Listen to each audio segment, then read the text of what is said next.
12 semester 4 তোমাদের আজকে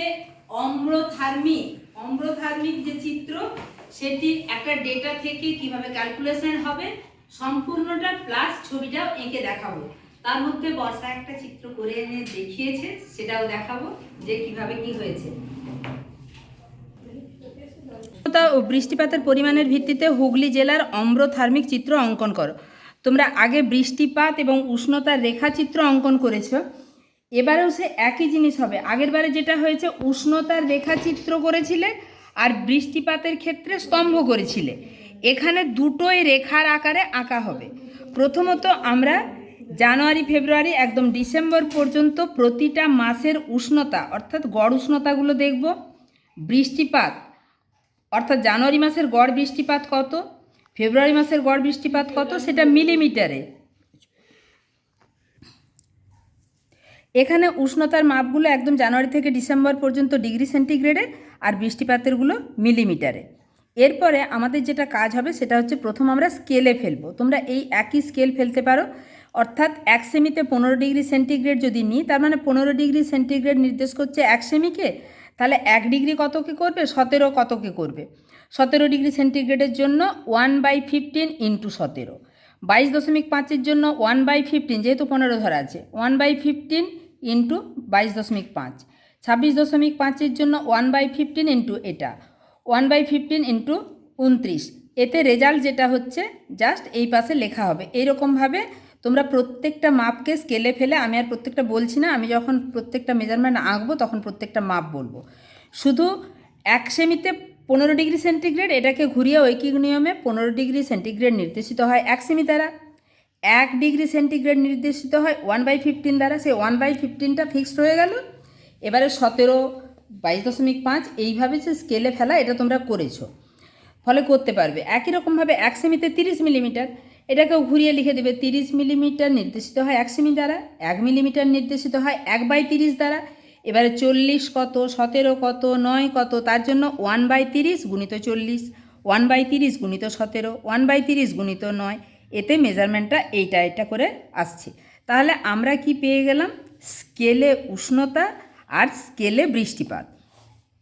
এরপর তোমরা একটা গ্রাফ পেপার ধরবে। গ্রাফ পেপারে এইরকমভাবে 1 সেন্টিমিটারে একটা মাস নিবে, অর্থাৎ বাঁ দিকে একটা অক্ষ আর ডান দিক বরাবর উপর দিকে একটা অক্ষ আর ডান দিক বরাবর একটা অক্ষ। 1 সেমির জন্য জানুয়ারি, 1 সেমির জন্য ফেব্রুয়ারি, এরকম করে 1 সেমি অন্তর অন্তর ডিসেম্বর পর্যন্ত যেভাবে লেখা আছে লিখে নিবে। এটা কি নির্দেশ করছে, দুপাশে অ্যারো দিয়ে লিখে দিবে মাস। এবারে এই দিকটাতে আমরা উষ্ণতা 1 সেমিতে 15 ডিগ্রি, তাহলে 1 সেমিতে 15, তারপরে 30, 45, 60, 75, অর্থাৎ 15 করে করে বাড়ছে। কত দূর পর্যন্ত যাব, এখানে আমরা লাস্ট মেজারমেন্ট যতটা দেখতে পাচ্ছি তত দূর যাব, অর্থাৎ এখানে 2 লাস্ট মেজারমেন্টটা দেখি, এখানে সবচেয়ে বড় যেটা আছে 33.5। তাহলে 1 সেমিতে 15 ডিগ্রি সেন্টিগ্রেড, এইভাবে উষ্ণতার সবচেয়ে বড় মেজারমেন্ট 2.23। এইখানে এবার পরপর আমি মাপগুলো বলতে থাকবো। জানুয়ারি মাসে বৃষ্টি, একটু বলতো জানুয়ারি মাসে কত আছে, 1.13। জানুয়ারি মাসের মধ্যবিন্দু বরাবর ধরবো 1.13, মানে 1.1 এর পর 1 চুল যাবে। তারপরে ফেব্রুয়ারি মাসের মধ্যবিন্দু ধরবো, কত আছে 1.50, 1.12345 মার্চে কত আছে 1.77। এই যে 1 হয়ে গেল, 0.7 1.8 এর চেয়ে একটু কম। এপ্রিলে 1.93, মানে একদম 2 এর কাছাকাছি। তারপরে মেতে 2.23, এই যে ছোট 2 ঘর আর একটু। জুনে 2.23, একই মাপ। এটাই হচ্ছে উষ্ণতার হচ্ছে হায়েস্ট পরিমাপ। এবার জুলাইতে 2.03, এই যে 2.0, মানে 2 এর উপরেই রয়ে গেছে। আগস্টে 1.97, মানে 1.97 পরের মাপটাই হচ্ছে 2, অর্থাৎ 2 সেন্টিমিটার, একদম দেখো 2 সেন্টিমিটারের উপরেই আছে। সেপ্টেম্বর 2.0, মানে 2 পয়েন্টেরই একটুখানি উপরে, 2.1ও যাবে না। অক্টোবর 1.8এই থেকে যাবে।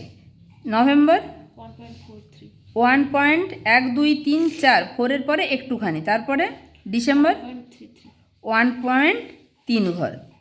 আচ্ছা, এরপরে আমরা বৃষ্টিপাতের মাপগুলো দেখব। বৃষ্টিপাতটাও বলেছি স্তম্ভে হবে না, রেখায় হবে। 1.33 প্রথমেই জানুয়ারি মাসে 1.123 এই সোজা। ফেব্রুয়ারি মাসে 0.57 তাহলে 0.5-এর একটু উপরে। মার্চে 0.30 0.30 মানে এইখানেই রয়ে গেল। তারপরে এপ্রিলে বলো 1.33 1.33।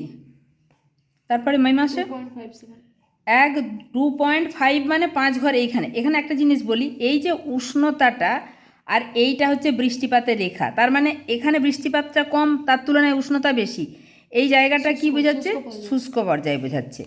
এরপরে দেখো বৃষ্টিপাতের পরিমাণটা বেড়ে যাচ্ছে। মে মাসে কত বৃষ্টিপাত আছে? মে মাসে সোজা এসে দেখো 2.57 অর্থাৎ 1.2.5, 5-এর চেয়ে একটু বেশি। জুনে 6.20 একবারে এত দূর পর্যন্ত 6 ঘর 56 6.20। জুলাইতে 10. এইটাই সবচেয়ে বেশি, 10, 20, 30, 40, 50। আমি যদি 10 পয়েন্ট মানে 1 2 ধরি, 1 2 3 4 5 6 7 8 9 10 10.47 মানে 10-এর পরে 4 ঘর গেল। এইখানে বৃষ্টিপাতটা সবচেয়ে বেশি। তারপরে মাপটা আছে 6.37। তোমরা এগুলো বিন্দু গুনলেই পারবে। তারপরটা 5.93 মানে 6-এর কাছাকাছি। তারপরেরটা 1.23। এখানে আবার বৃষ্টিপাতটা কমে গেছে, ফট করে এখানটায় আবার দেখবে শুষ্ক পর্যায়ে দেখা যাবে। আর এইখানে যে উষ্ণতার রেখা রয়ে গেল এতটা বৃষ্টিপাত, এই নীল রঙটা কি দেখাচ্ছে? আর্দ্র পর্যায়। এটা অম্রথার্মিক চিত্রের বৈশিষ্ট্য, যে উষ্ণতার রেখা একটা কালিতে দেখাবে, বৃষ্টিপাতের রেখা একটা কালিতে দেখাবে, শুষ্ক পর্যায়টাকে একটা রঙে দেখাবে, আর্দ্র পর্যায়টাকে একটা রঙে দেখাবে। এরপরে অক্টোবর মাসের বৃষ্টিপাতটা বলো। 1.23 মানে 1 পয়েন্টের পর 2, এটা 2-3টা আগে বললাম। নভেম্বরে বৃষ্টি বেড়েছে, এই যে 1.77 অর্থাৎ উষ্ণতার চেয়ে বৃষ্টিপাত বেড়ে গেছে, এই জন্য আবার একটা আর্দ্র পর্যায়। এরপরে বৃষ্টিপাত আবার কমেছে ডিসেম্বরে 0.33, তার চেয়ে উষ্ণতা রেখা উপরে আছে, এখানে আবার একটা শুষ্ক পর্যায় শুরু হয়েছে। তাহলে এখানে তোমরা লিখবে ওয়াই অক্ষ বরাবর স্কেল ধরা হয়েছে, উষ্ণতা 1 সেমিতে 15 ডিগ্রি সেন্টিগ্রেড। এই জিনিসগুলো হচ্ছে পুরো ছবিটার অলংকার, ফলে এগুলো বাদ দেওয়া যাবে না। 1 সেমিতে 15 ডিগ্রি সেন্টিগ্রেড, বৃষ্টিপাত 1 সেমিতে 30 মিলিমিটার, বা এই দিকে যে আমি 1 সেমিতে 30 মিলিমিটার বৃষ্টিপাত দেখাচ্ছি, 30, 60, 90, 120 এই রকম করে যতদূর হায়েস্ট বৃষ্টিপাত আছে, অর্থাৎ 314 মানে 300-র উপরের ঘর, 300-র পরের ঘরই আরও 30 ঘর, 330 পর্যন্ত নেব। দিয়ে বৃষ্টিপাত মিলিমিটার, এইখানে এই ইন্ডেক্সটা অবশ্যই করবে। উষ্ণতাটা এখানে 1 সেমিতে 15, তারপরে আরেক সেমিতে 15, এভাবে 15, 30, 45, 60, 75, 90, 105 এইরকম করে আমাদের একদম এই দিকটা আর এই দিকটা সমান সমানে রাখা হবে। আশা করছি বুঝতে পারছো সবাই।